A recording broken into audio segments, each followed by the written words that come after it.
concept of eras has always been a point of conversation amongst WWE fans. WWE fans like to discuss things when eras start and end and what's the greatest era of all time. And everyone knows that if you run into somebody that loves the Attitude Era, they'd rather die before admit that anything is better than it. And the concept of eras is an interesting one in today's landscape of the WWE, because we are actively being told that we are at the start of a brand new era of professional wrestling, the Paul Levesque Era. So today I thought it'd be fun to go through all of the known eras of professional wrestling and tell you who I think is the face of that era. And as always, don't forget to subscribe to this channel, ring the bell for notifications. If you're a wrestling fan, I know that you're gonna fall in love with this YouTube channel because we always upload daily wrestling content. And again, I wanna remind you that we have the free episode of the Wrestling is Cool Match Club available for you. It's the WLC match from back in 2014. So if you wanna see what the Patreon's all about, go check out the link in the description. All right, let's jump into it. Let's start off with the Golden Era, which according to Wikipedia goes from 1980 to 1993, making it officially the longest era of professional wrestling. And yes, I got all of these years off of Wikipedia, and I don't want to hear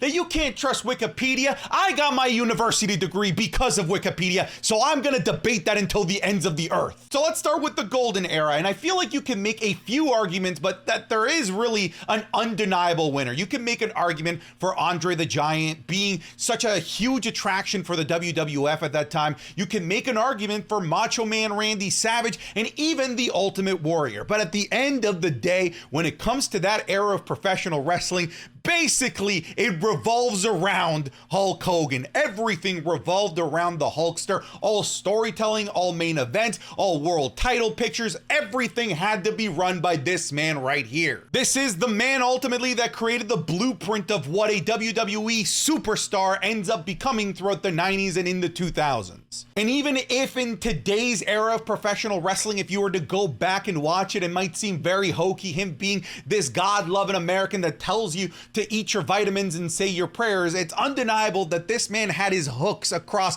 the entire professional wrestling fandom. There was no one that could get a reaction like this man at all throughout the 13 years that we consider the Golden Era. Some might argue that he overstayed his welcome and that he never allowed anyone to really help take the torch off of him so that they can then become the next top guy of the WWF. Because anytime that there seemed to be somebody that was capable of carrying that burden, like Macho Man Randy Savage or the Ultimate Warrior, it always came back to, well, that's just not gonna work for me, brother. So for all of his faults, all of his problems, I still can't take this away from him. He is the undeniable face of the Golden Era of professional wrestling. Now let's look at the new generation of professional wrestling, which many people do dub the dark ages of professional wrestling, because you're gonna find some of the worst television in the history of the WWE from 1993 to 1997, right before the Attitude Era really kicks off. This new generation is defined by new faces that weren't named Hulk Hogan. Hulk Hogan at this point has left the WWE, is doing movies, eventually goes to WCW, and it forces the WWE to start to create new stars. And when I think of the new generation era from 93 to 97, it ultimately comes down to two people and two people only. These are the only two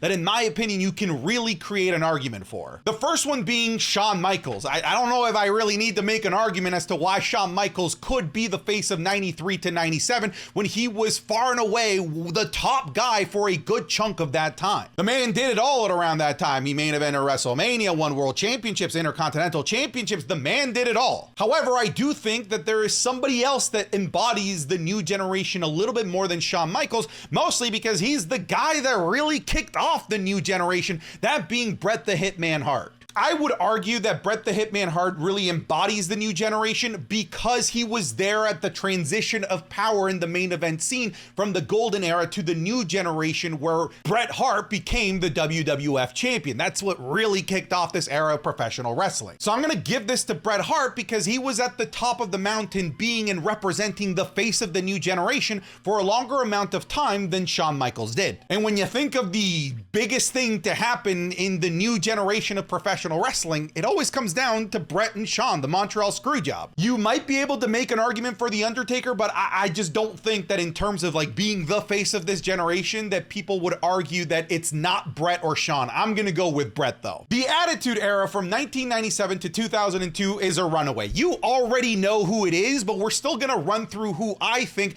might have no, not a chance. They're literally just honorable mentions because the Attitude Era is embodied by one man and really one man only. The Attitude Era is a fascinating time of professional wrestling because it really was two wrestling companies trying to put food on the table and survive and using every tactic in the book to be able to stay afloat. And it's this war between WCW and WWE that forced both of these companies to bring their A game and to bring new things to television that fans hadn't seen before. I do think that you can make a strong argument for The Rock. I think he's the one that you can make the strongest argument for if it were not for the person that actually embodies the Attitude Era. If that other guy wasn't around, for sure, this would be The Rock's era, no doubt about it. But the WWE, having their backs against the wall, forced them to create amazing characters like The Rock, like Triple H and DX, who I think can also be an honorable mention here. Same with The Undertaker being an honorable mention. Hell, I think that you could make a case for Vince McMahon being the face of this generation of professional wrestling. He was a huge part of it, both off screen and on screen for sure. But it always comes back to this man, the Texas Rattlesnake, Stone Cold Steve Austin. You already knew this is a man who has his face in the Mount Rushmore of professional wrestling, the biggest draw in professional wrestling ever, and far and away the guy that embodies the Attitude Era the most. Does anyone disagree here, or are we good to move on to the Ruthless Aggression Era? No disagreement? Okay, good, let's move on. Oh!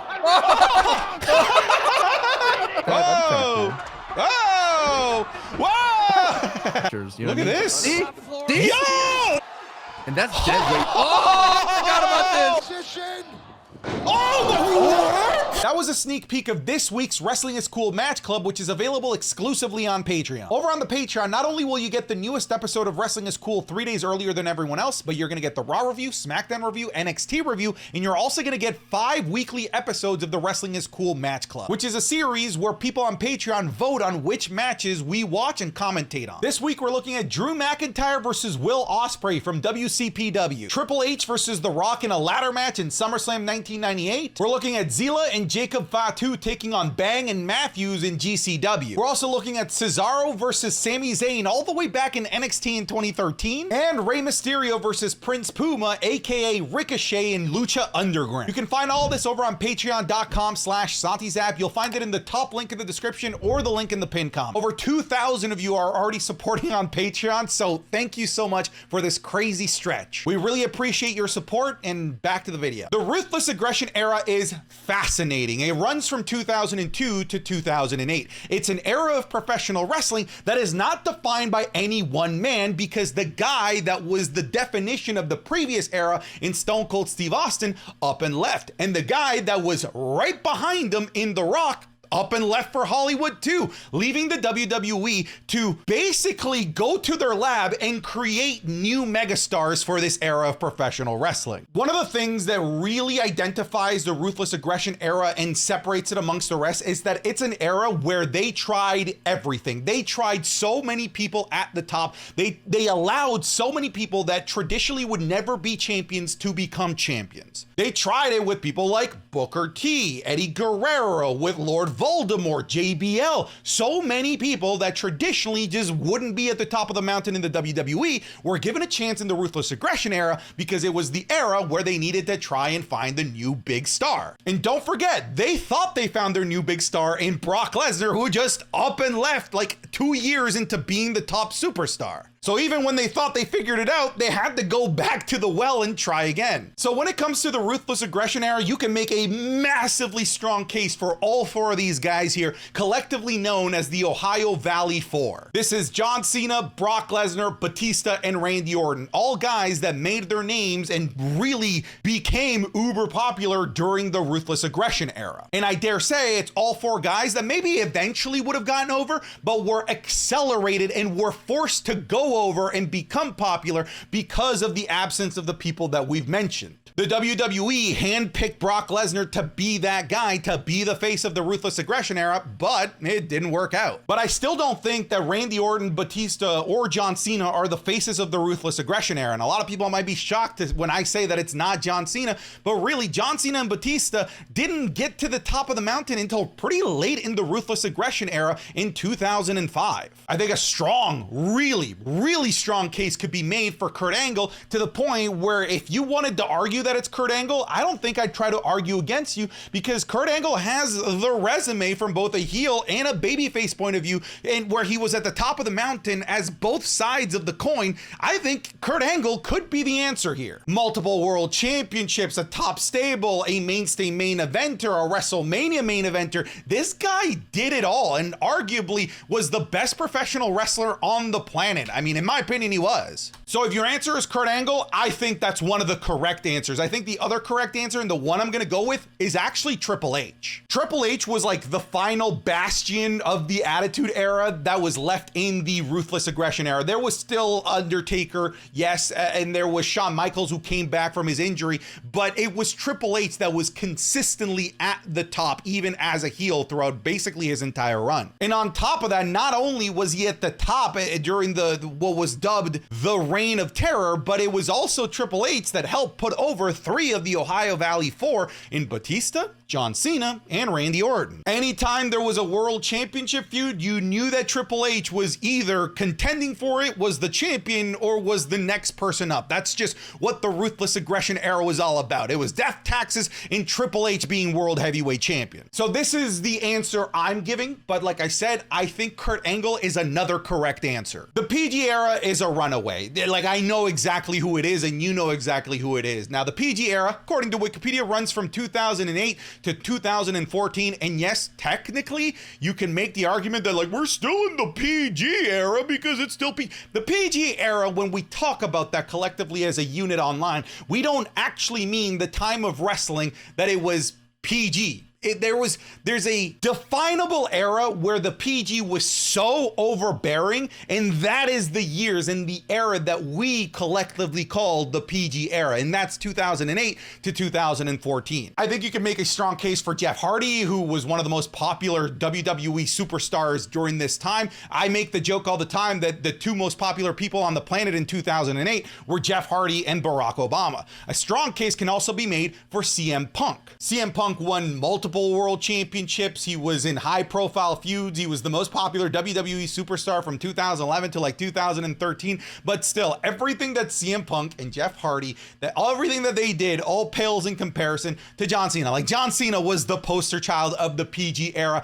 Everything and anything, just like Hulk Hogan in the 80s, ran through John Cena. All of the major storylines were John Cena related. If there was a main event, John Cena was in it. If there was a world title to contend for, John Cena was in it. If there was a WrestleMania main event that didn't include the title, John Cena was in it, the once in a lifetime. And even when CM Punk was world champion, all of the PLE, back then called pay-per-views, were main evented still in non-title matches by John Cena. For God's sake, there was a pay-per-view called Over the Limit where the world title match, listen to this, was CM Punk versus Daniel Bryan. And you know what main evented?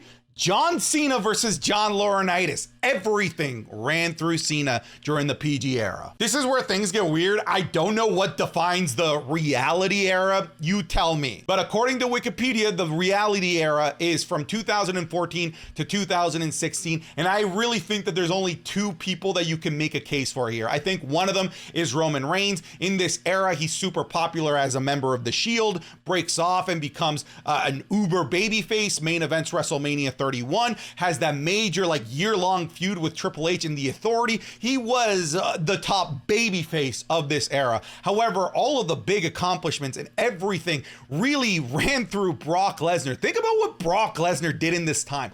broke the streak, multiple world championships, destroyed John Cena. Dude, this guy was doing it all at around this time. I still think it's weird to define an era as just 2 years, but I guess in those 2 years, Brock Lesnar was it. The new era is also kind of a funky one. A lot of people say that the new era begins at WrestleMania 32 with Roman Reigns defeating Triple H after the end of the Big Authority storyline. And according to Wikipedia, it runs from 2016 all the way through 2020. When they say 2020, I'm presuming they mean before the Panini Press. I'm saying Panini Press because I don't know if you can say the actual name of the problem that we had during 2020. I'm sure you know the problem. I just don't want to get demonetized by YouTube. AJ Styles absolutely needs to be in contention. The house that AJ Styles built, baby, man. One of the best WWE championship runs of the 2010s. AJ Styles, man, although not the face of this era, was definitely the darling of this era, in my opinion. I think a strong case could be made with Seth Rollins, especially towards the end in 2019 when he started to really pick up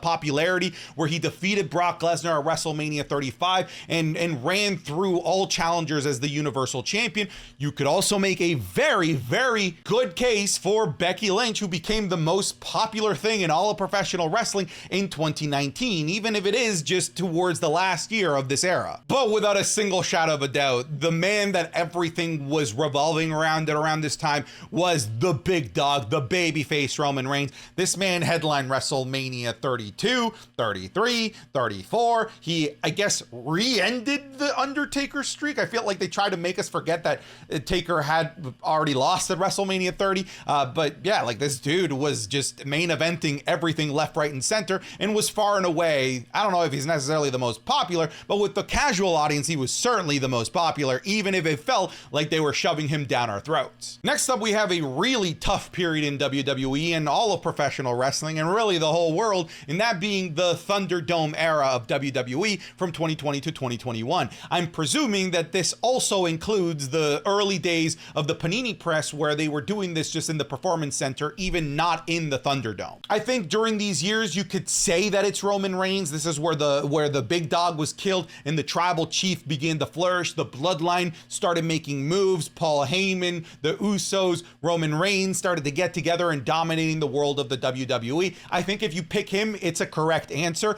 However, I think there's two correct answers here, just like in the Ruthless Aggression era. I'm going to give it to the other correct answer in Drew McIntyre. To me, the man carried the Panini era of WWE. This man still to this day does not get the glory that he should. For God's sake, he was the one that really brought in this era of professional wrestling. He's the one that won a world championship at WrestleMania in front of no one. He is the one that had to carry the main event scene when Roman Reigns was gone. And don't forget, Roman was gone for the first portion of this era from WrestleMania 36 to SummerSlam that year. Everything was carried by Drew McIntyre. And even when Roman returned, like the WWE Championship picture over on Monday Night Raw still ran through this guy. So I'm gonna say it's Drew McIntyre, but if you said Roman, I think that's also a correct answer. This is where things start to get weird, where people start making up names. Cody Rhodes called it the Renaissance era, and I guess it's from 2021 to 2024.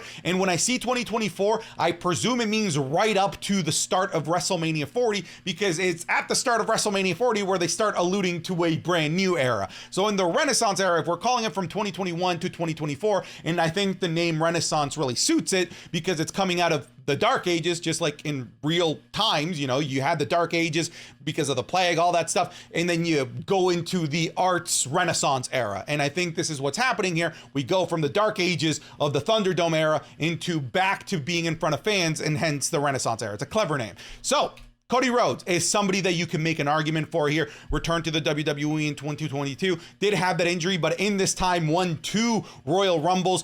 Didn't win any WWE championships during this era of professional wrestling, but he was, I would argue, the top babyface throughout the duration of his entire run in the WWE when he came back. You can make a case for Seth Rollins as well. Seth Rollins was a perennial main eventer during this time and carried the world title picture over on Monday Night Raw through the entirety of 2023, while also just having banger feuds along the way with the likes of Riddle and Logan Paul as well, and even Omos. But come on, the Renaissance era, 2021 to 2024, WrestleMania 40 is the tribal chief Roman Reigns, and you could probably make the argument for the entire bloodline. It's this guy. I know that you can make an argument saying that he wasn't around enough throughout 2023. I don't care. 2021, 2022, he was there full time. 2023 and 2024, all of the most memorable moments are with this guy right here. And last but not least, we're on our new era that was dubbed the Paul Levesque era, Triple H era, and it started at the start of WrestleMania 40. So I'm having it here as 24 to present day today. There's only really two. There's the obvious answer, duh, but they're trying really hard with Jey Uso. Will it work? I think it's still too early to tell. I think that early bettors are saying no, but some people are saying yes. We'll see. They're definitely trying with Jey Uso at the very least. He got that torch passing moment with Cody Rhodes where Cody Rhodes says, "Till we yeet again."